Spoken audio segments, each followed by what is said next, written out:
Hello, my name is Dr. Nikki D, board certified dermatologist and hair loss expert based in Atlanta, Georgia. So today we're going to do a chemical peel, and there's a couple of different types of chemical peels. So our lovely model today is going to undergo a TCA peel. So we've already done patch testing and actually did a lower setting of the chemical peel to make sure her skin was able to tolerate it and see how she adequately peeled. So today, after doing kind of a tester, we're able to go up to the next level so she can get a little bit more aggressive peel. So the first thing we're going to do is just to clean the skin. And this is going to remove any of the natural oils that are on the skin, and of course any kind of dirt and debris that's on there as well, and allows the chemical peel to penetrate to the depth that it needs to a little bit easier. I'm having all this for you, my dear. So this is really important because your chemical peel can only go through so many layers of skin. And if you have an extra layer of oil, then it will not only inactivate it, but prevent it from getting to the superficial or even the deeper parts of the skin cells that you need it to get to have an effect.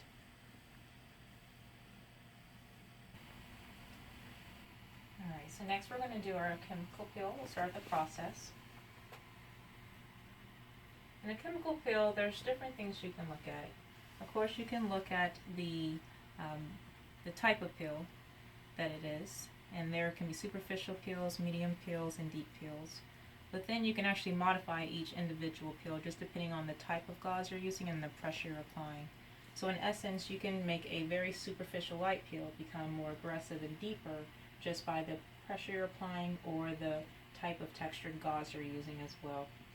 In particular, if someone has a little bit more sensitive skin, but you're a little nervous about going up on stronger strengths, you can actually just apply a little more pressure than their previous peel, or just change out the texture of their gauze to just get a little bit more aggressive without bumping them up to a stronger strength. And I always also ask my patients if they're starting to feel any spice, and we go to 1 to 10, and 10 being the worst spice they've ever felt. And what number do you feel like you're at right now? 3. Okay.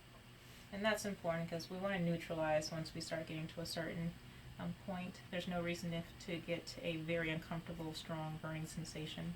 You don't need to get to that degree to where, for particular types of peels, in order to get the effect that you're looking for.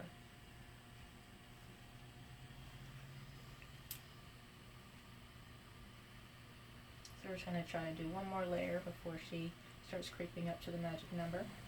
It's always important to make sure there's no retinoids on board because that can really speed up the process of where you're feeling the spiciness as well. And once we're ready to start neutralizing, it's a pretty quick cool down. It doesn't take too long for that spicy sensation to fade out. Usually just between 1 to 3 minutes, and you should kind of go back down. Notice that the sensation is starting to fade down.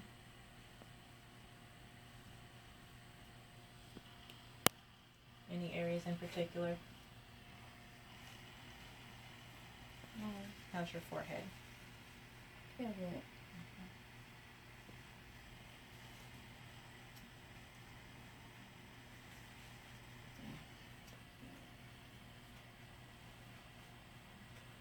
And there are different type of peels. There are some peels that you leave on after you walk out of the dermatologist's office, and there's some peels that are neutralized right then and there, or are actually removed with water immediately. This particular type of peel we neutralize while it's still on the skin, so there's no secondary cross step that she needs to do when she gets home.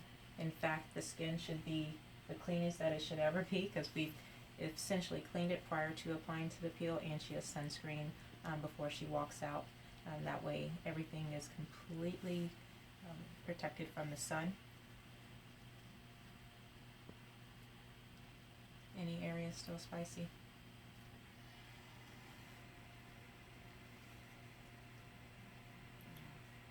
I feel comfortable.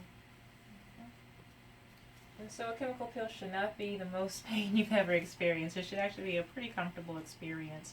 Again, there are different kinds, but in general, you shouldn't feel like you're experiencing a 10 out of 10 pain or any discomfort.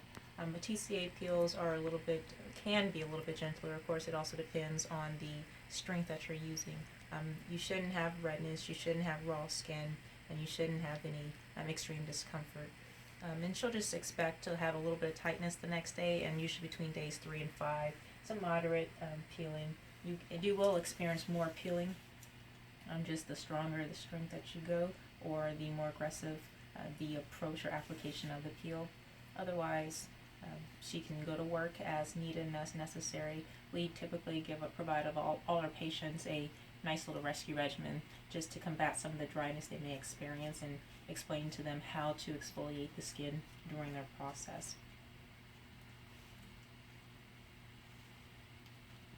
Okay, and that's the completion of a chemical peel. If you have any questions, you can always call us at 404-474-2301. Also, you can schedule your appointment, or refer a friend to get a chemical peel, or hey, why don't you guys come in together? Any other questions, you can always go to our website, www.socacenter.com. That's SOCAH center.com, or you can follow us on all our social media that's found on our website. Thank you.